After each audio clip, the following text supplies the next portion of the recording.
Hello，大家好，我是 Debra。今天大家现在画面上看到的是我自己种的 rosemary 迷迭香，还有这个是 mint 薄荷。那为什么今天要讲这个呢？因为我想要介绍我最近常常在喝的香料茶，应该算是 herbal tea，香草茶好了。应该这样翻哈。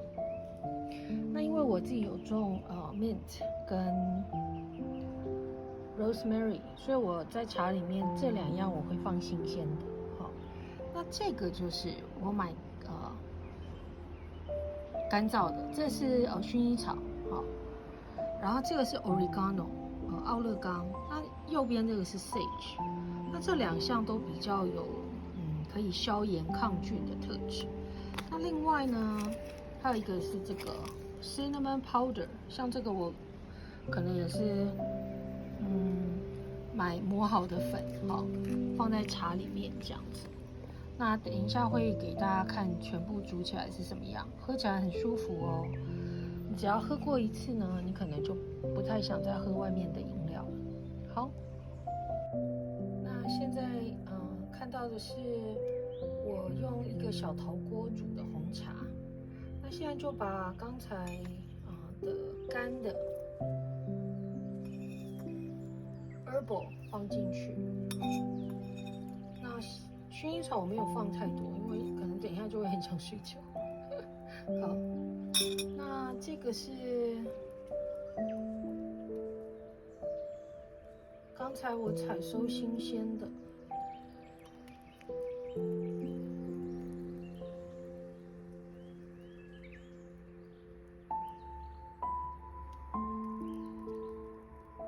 大概让它煮个1分钟，好，等一下就可以拿起来用滤网筛一下。好，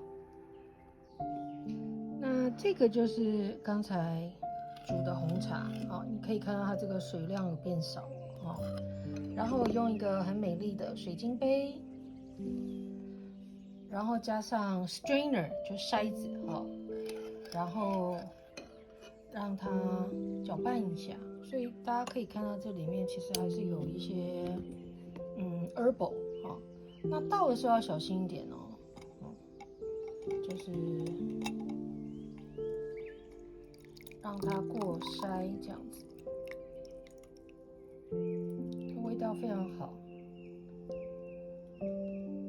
你要喝过一次以后，你都不会想要喝外面买的，自己煮好了。好，那这就是里面有 rosemary， 然后有 mint， 然后其他的甘草就混在那个不是甘草，干的香草就混在茶叶里面。好，那这就是筛出来的。